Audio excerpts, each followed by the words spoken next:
I also was in a situation 2 years ago where my life just fell apart. Just shattered in ways that I didn't see coming.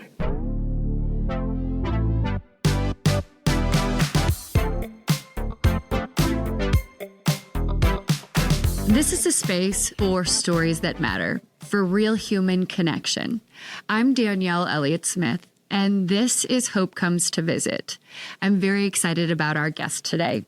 Our guest today is Aimee Kandrac. She is a speaker, consultant, author, and the co-founder and CEO of What Friends Do. Her work is instrumental to organizing support during life-changing events, and she speaks to organizations about creative ways to help friends and family during times of crisis. Aimee has been recognized as a top 50 mompreneur by Babbel.com and has been and is the first female CEO in the state of Indiana to close a $500,000 funding round. She's been featured in Forbes, Time, Fortune, and the LA Times, Oprah.com, and more.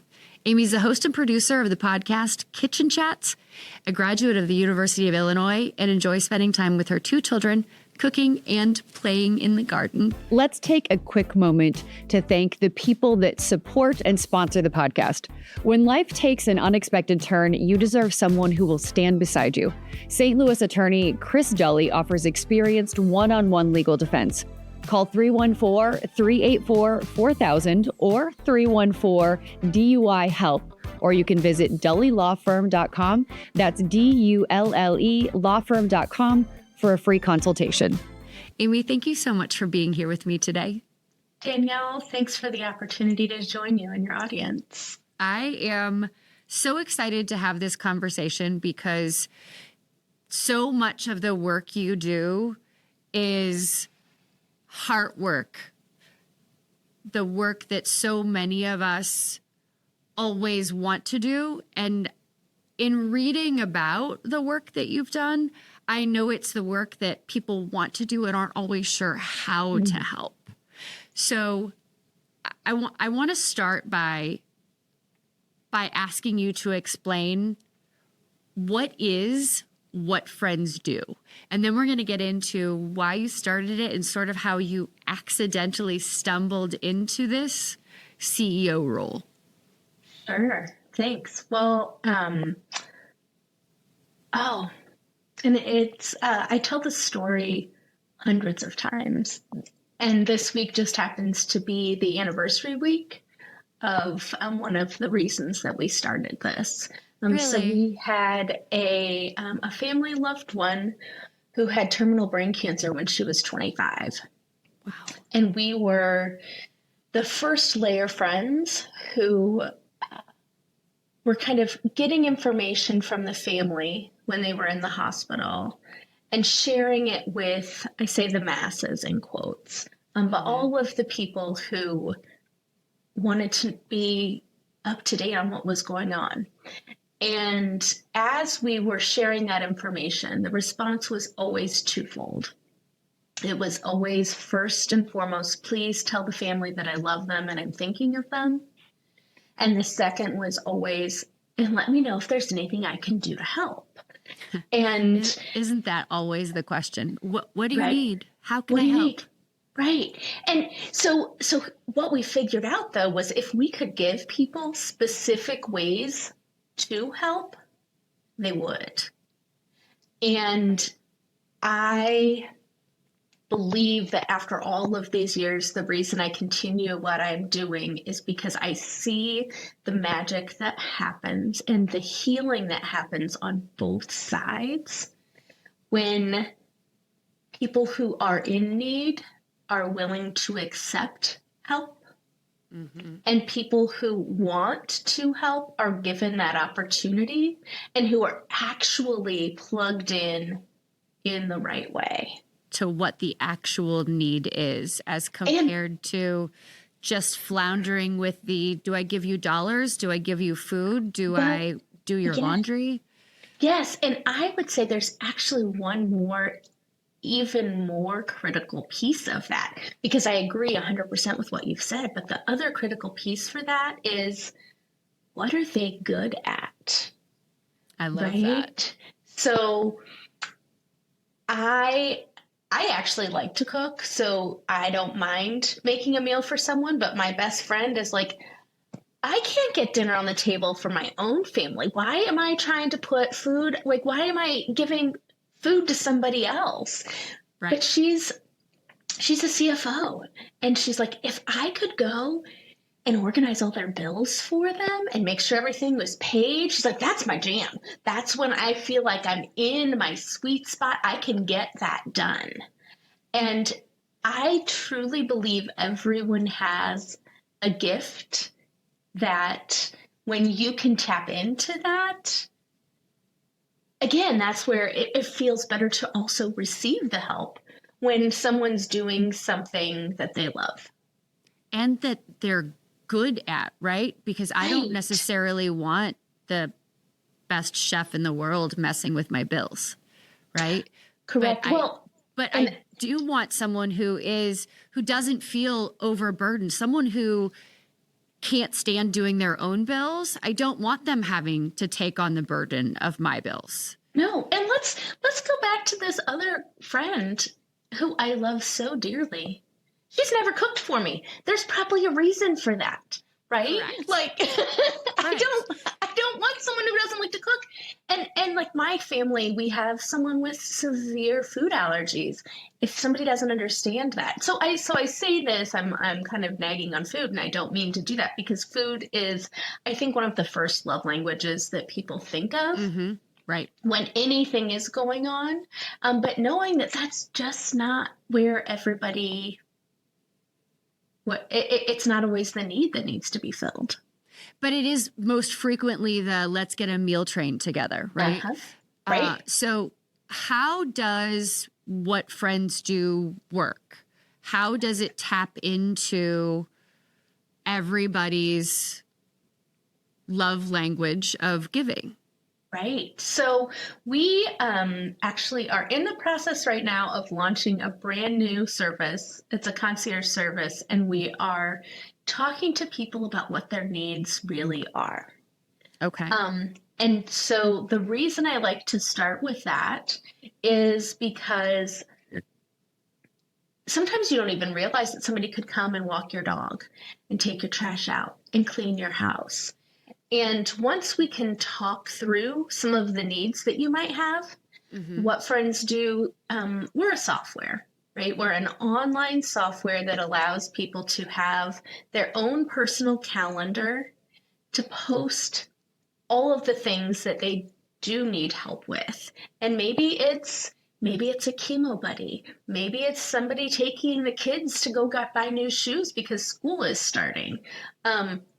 And all of this can be laid out on a calendar on the What Friends Do software.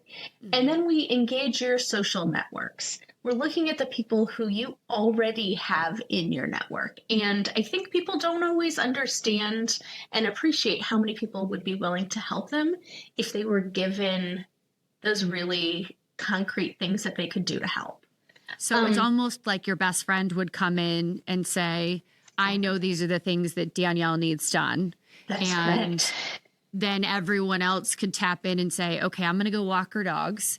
And someone else would come in and say, I'm going to go ahead and I'm going to clean out this closet. And someone else would say, that's brilliant. So it's all one online space. We also have a spot in there to kind of give updates. That way you don't have to retell the story all the time. Like we used to play that game of telephone, right? Like it never gets told the same way. And it's also really exhausting to have to retell the story sometimes. Sometimes as the person or even that front line, it can be emotionally draining to have to repeat it over and over. You get the text message and you're like, oh, shoot, I sent it to the wrong group and I left off these two people. And now, so having all of that stuff in one space, we have a place for donations. We have a place for an integrated Amazon wish list. So all of it can be held in one spot for people to go find it. How long have you been doing this now? So we've been doing this for almost 10 years. We actually started it a little bit before that. I started it with my mom and kind of figured out after a few years that we were best as a mom and daughter and not as business partners. And at that point, switched our business model up.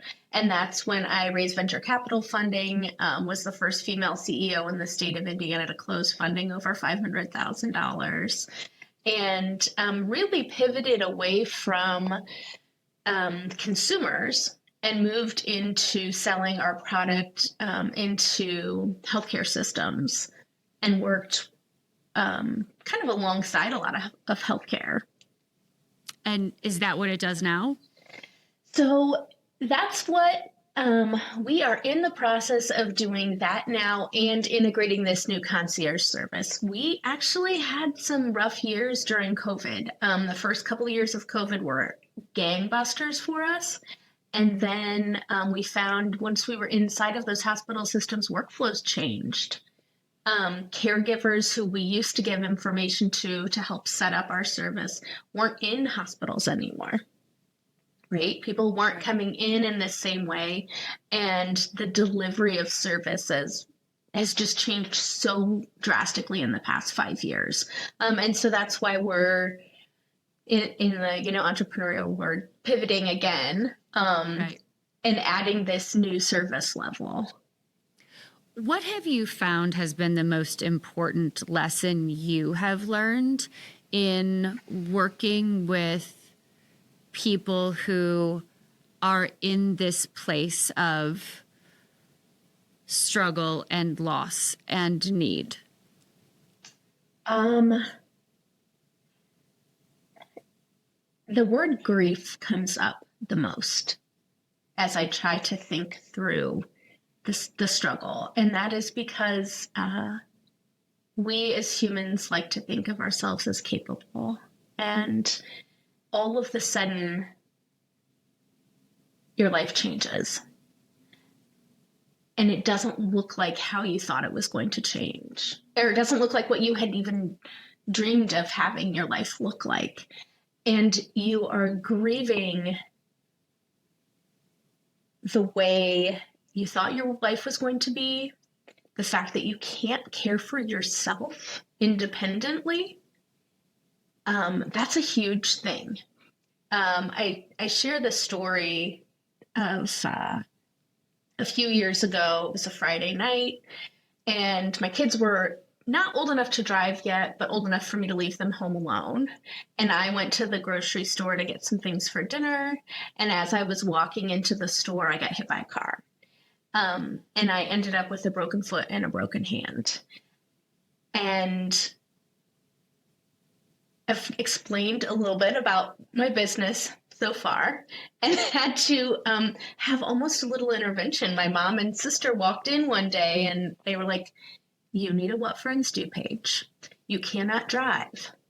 You can't go get your own cup of coffee. You cannot get in and out of the bathtub or shower by yourself. You have to accept help for this short amount of time."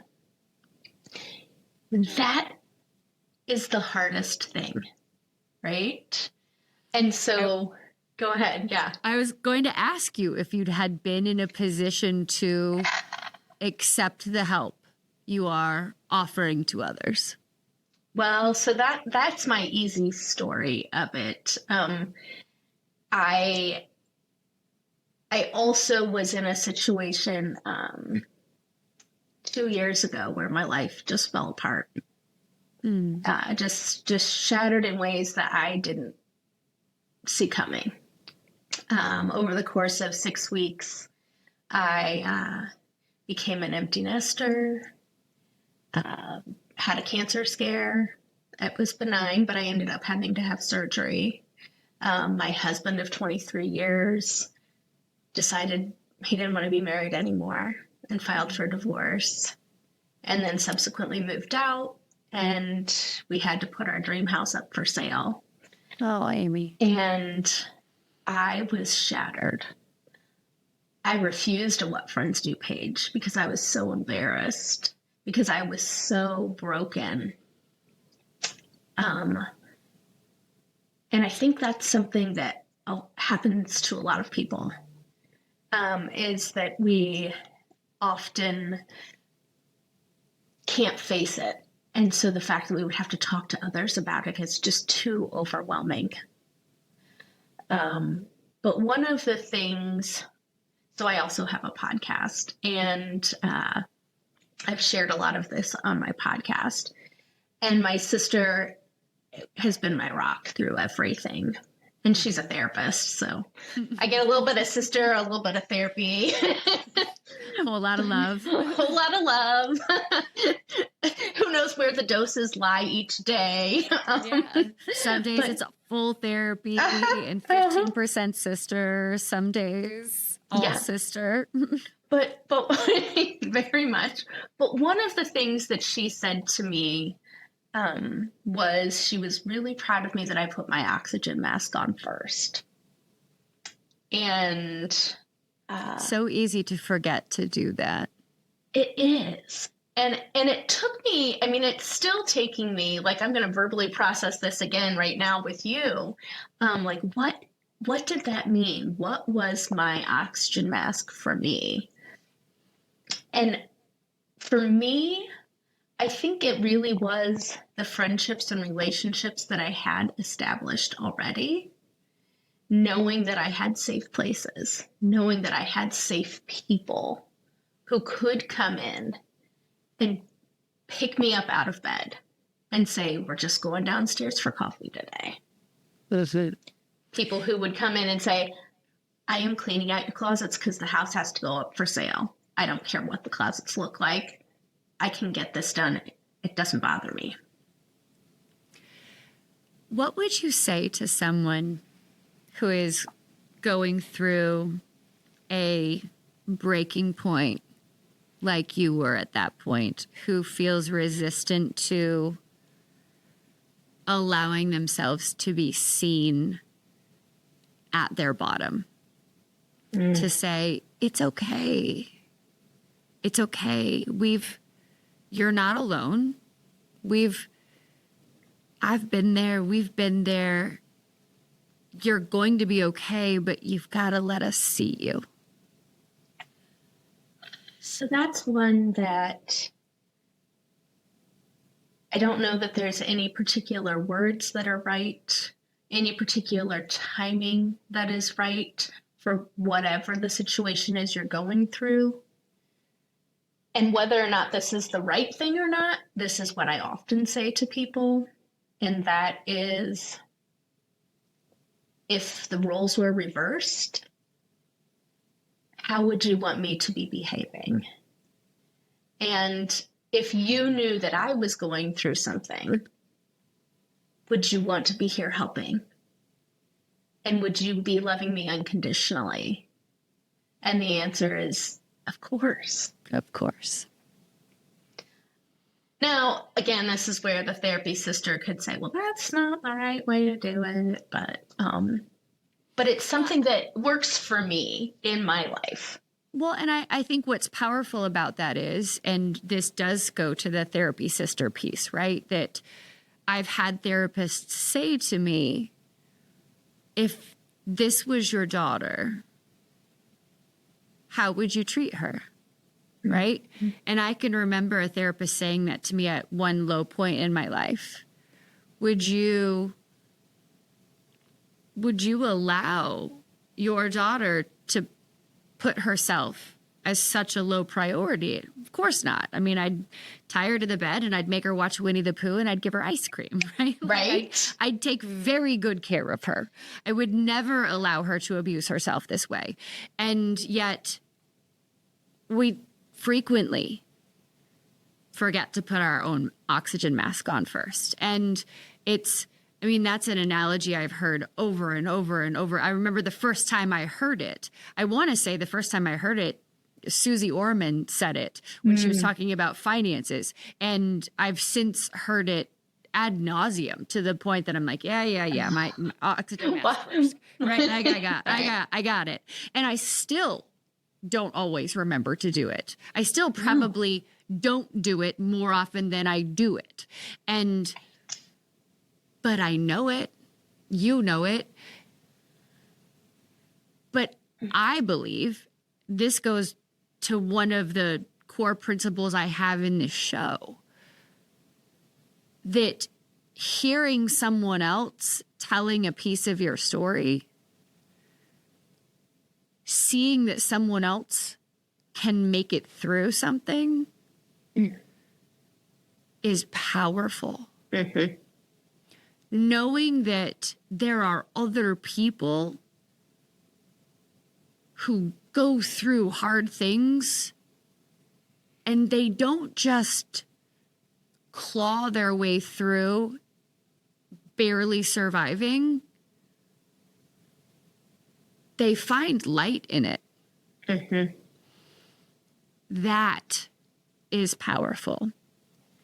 The most powerful things we can hear are truths we already know. And I But think it comes out of someone else. it does come out of someone else. And I think the other part of it is when we're going through something, we're not always going through it as alone as we like to think we are. Right? And it's almost, when I was getting divorced, my family was losing family. Mm-hmm. When I was moving, my neighbors were losing me as a neighbor. And I forgot, when we have things in life, other people are affected by those changes as well. And again, that healing can happen for both of us when we can go through that grief together, when we can move together through some of these times where you feel like all you can do is crawl your way through, claw your way through, maybe sleep your way through, who knows. Yeah, it's really hard. What pulled you through? It was my people. Literally my people who I could call in the middle of the night, who came over and pulled me out of bed, who came over and just did stuff, right? They're like, nope, but I'm here. Right? They didn't have to necessarily take no for an answer. They didn't take no for an answer, and they used the gifts that they had, right? So some of those people who were lawyers were good at helping me through all the legal stuff. I became such beautiful friends with a woman who I was already friends with, but she ended up being my realtor. And I didn't know the level of friendship that I could have from her through all of this and the support that I needed from her in order to get these things done. Again, people came in with their strengths. Mm-hmm. And that's where I just kind of would look around and I was like, oh, that's done. And they're like, yeah, it was easy for me, right? Because they did the thing that was good for them. Right. How do you define hope? Oh, you should give me a like a reminder on that question. You should have given me a warning. Deep breath. Oh, how do I define hope?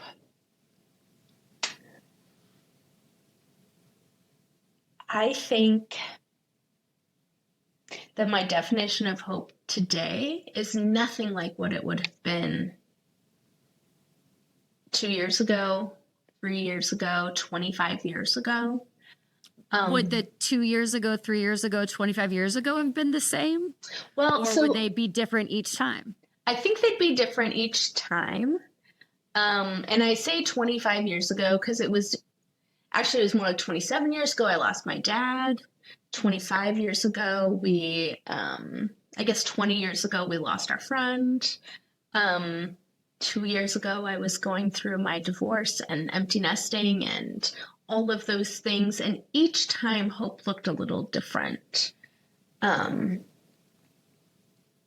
think hope, though, if I want to come up with an overarching theme, it's the golden thread that kind of puts everything through. And actually, it's not even the golden thread. I'm going to share a quick story with you.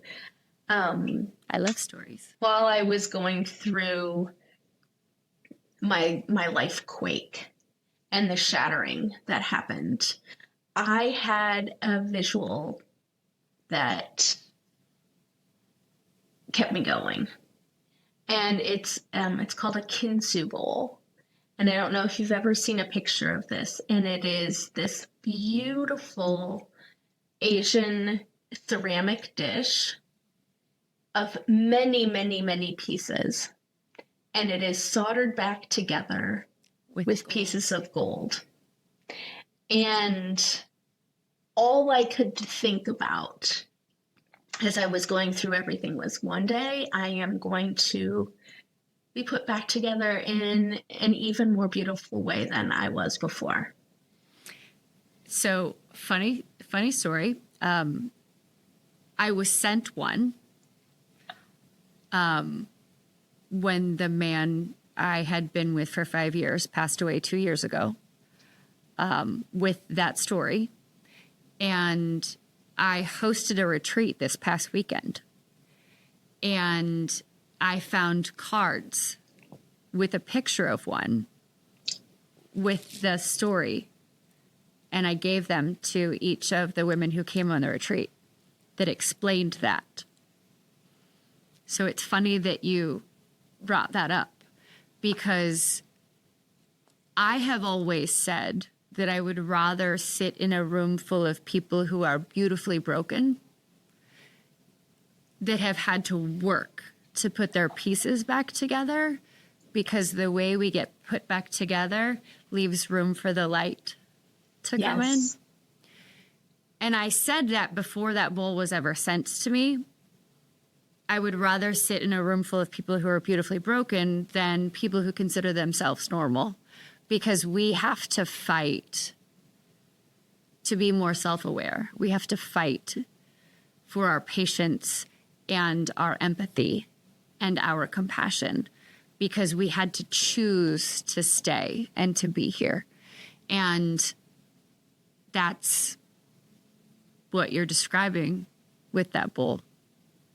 Yeah. I love that. And how, I'll just say, of course we had this. Yep, that sounds about right. Was there a time during any of those experiences 25 years ago, 6 or 7 years ago, 2 years ago, that you felt hopeless? Oh, yeah. I didn't know who I was anymore. Many of those times, like I was really young when my dad died. I'm sorry. So thanks. Well, like 20, which is pretty young. And I didn't know what the world would be like without a dad, right? Mm-hmm. But even that loss wasn't the same as my entire identity being changed. I was no longer needed as a mom on a minute by minute daily in person basis, right? I'm still yes. I didn't have my house. I wasn't a wife anymore. I didn't really know who I was going to be. So who is Aimee? Aimee is experiencing a life that I didn't know existed. I did not know that life could be happier and easier, and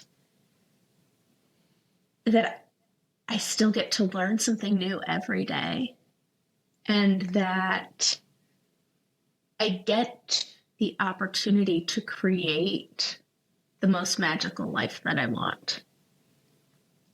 I didn't know that was an option. I didn't know that I got to decide how people treated me. I didn't know that I got to decide how I want to show up. So this version of Aimee has boundaries. Yeah, yes. This version of Aimee has boundaries, and they are magical. And they're magical. And it's been a little weird. Some people are like, I don't know about this, Aimee. This isn't quite, but that's not a you problem, Aimee. That's a them correct. problem. Oh, it is. But the thing that makes me so happy is literally at least once a week, someone's like, you're just glowing. And I feel like that. I get that. This 2.0 version of you is bright. Yeah. And shiny and full of energy that isn't tamped down by all of the ands Right. that defined you in everyone else's terms. They're all stories you are writing and definitions you are putting behind your name. Yeah. Thank you. You're welcome. It's, clearly we don't know each other very well. No, but this is wonderful. But it's, I don't know. It's fun to see and to have these conversations and to get to learn not just the story you've had, but the story you're writing. Well, and I think I didn't know how much. I've read all of the things, right? And I've heard this so many times, and it's so similar to put your oxygen mask on first. But you are the writer and creator in your own story. And I wasn't. I wasn't owning that enough. Well, I think that there is seeing a quote and then there is the application of it in your life. Right. There is, and I used this quote we were talking about it in a previous interview, one day at a time, right? I'm in recovery, and another woman was using it in terms of a business model she has for families who are in a different kind of struggle. Like they need to focus on things one day at a time. All they're focusing on making sure that families are focusing on today. And I get that. When I first used to hear the phrase one day at a time, I thought stupid sobriety phrase. Okay. Until I actually understood its application in my own world. I need to focus on just making sure I'm not drinking today. And until I really applied it to that day and thought, okay, I need to make it through the next 5 minutes. Yeah. I need to not walk to the store. I need to not go to the grocery store and buy a bottle of wine. I need to make it until I go to bed. I need to get to bed tonight. So it's one day at a time. My goal is not, I'm never drinking again. My goal is I'm not drinking today, right? So until you're actually applying something to your life, when you think someone else has been writing my story, and then you say, oh, no, I get to choose. I'm going to decide what this looks like. And it's once you start to own it, and then someone says to you, you're glowing, and you think, right, that's because I'm owning my story. Right. Because you've started to apply it. And you realize that the reason you are glowing is because you are taking ownership for your own life. No one is telling you what to do anymore. Right. No one is telling you who you are or what time to get up or who you can be or what job to have or how to behave or what boundaries to have.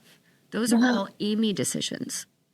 And I think the unlearning of unwritten rules. I did have one friend who told me, she's like, Aimee, there are no rules. Right? Like I was trying to live, like I had created this big, beautiful, pseudo picture perfect world that wasn't. So this begs a question. What rules did you recognize you had been living by that you didn't need to apply to your life anymore?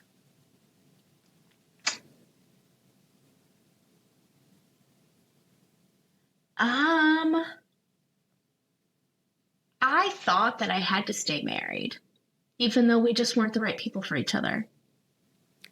I did too.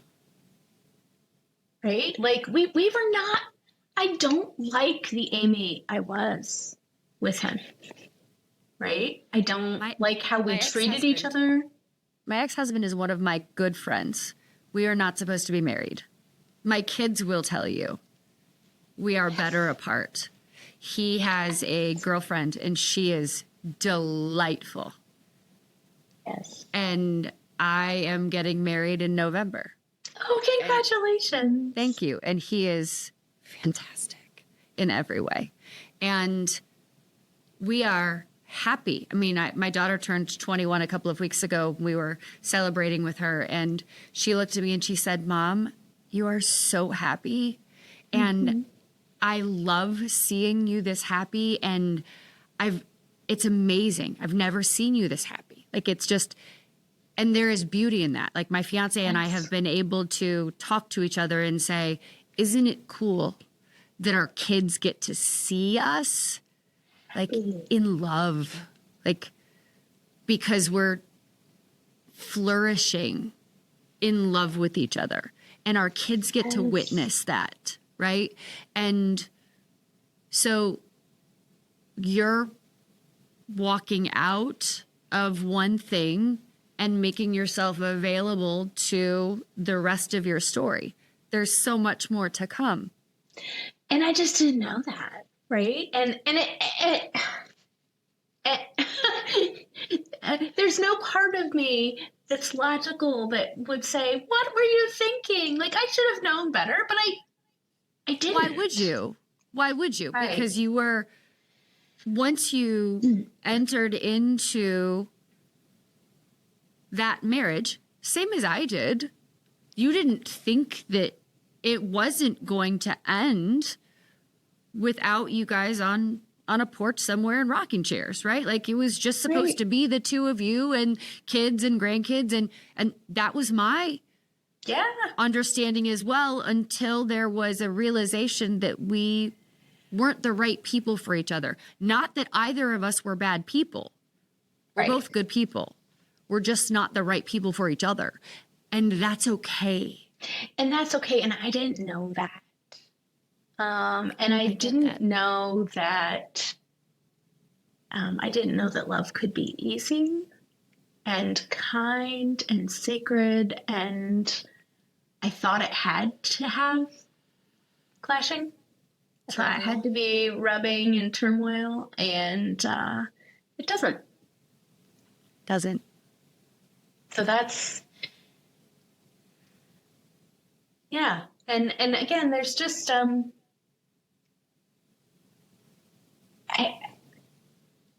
I get to learn something new every day. And I wasn't as open to that before, even though I was learning something new all the time. I think that life is fun again. Right? Mm-hmm. Once you realize that the growth and the evolution are supposed to be part of the process, and that the person you are now had to go through. And I wouldn't be the person I am now if I hadn't gone through all of these things. Exactly. And I think that's one of those that, like, as people are in it, whatever it is, Mm-hmm. I don't like to share. It's going to be better. Sunny days are ahead. Right. Even though there will be. But there might be some really hard, tragic things that happen that you don't necessarily want to lose, right? And so it's hard when you're in it.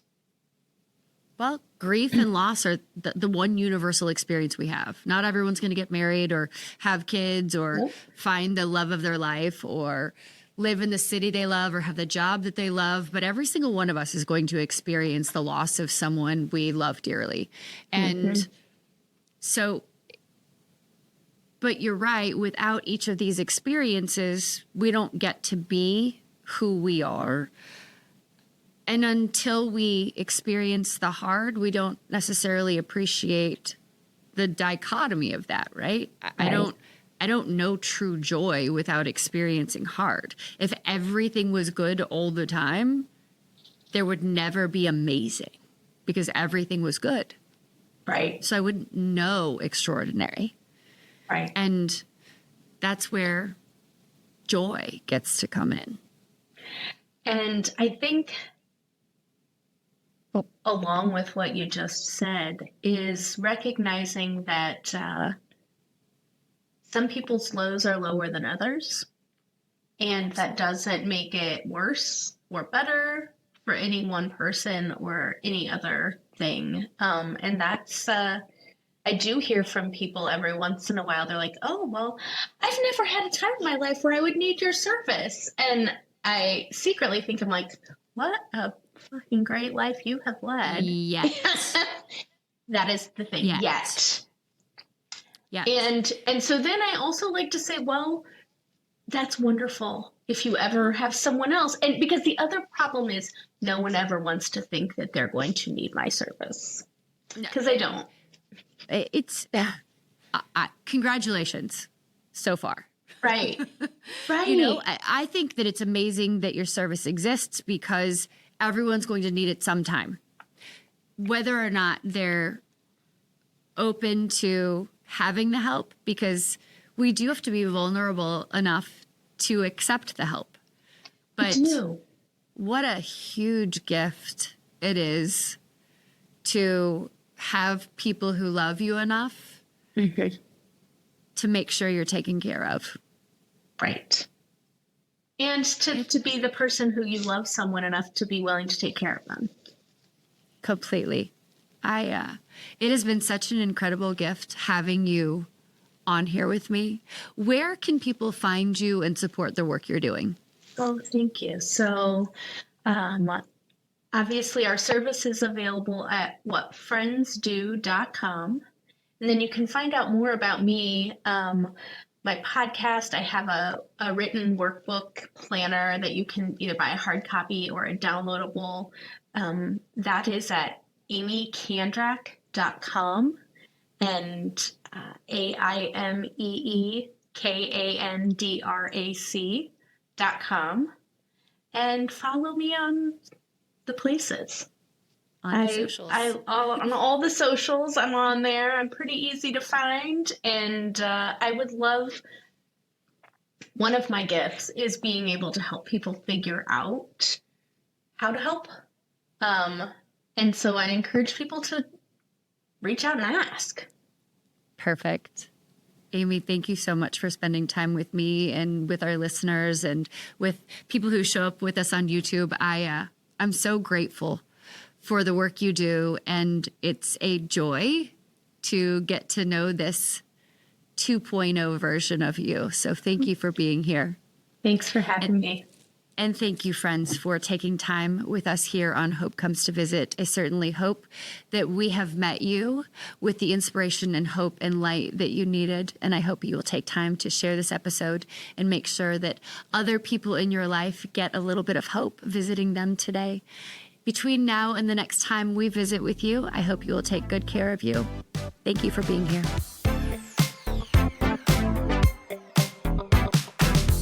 I'm incredibly grateful to the people who support and sponsor the podcast. Sometimes life takes a sharp turn, and when it does, having someone steady in your corner can make all the difference. Chris Dully is a trusted St. Louis attorney who personally guides his clients through criminal defense cases with clarity, compassion, and experience. From traffic violations to serious charges, he shows up fully and directly. Call 314-384-4000 or 314-DUI-HELP, or you can visit dullylawfirm.com for a free consultation.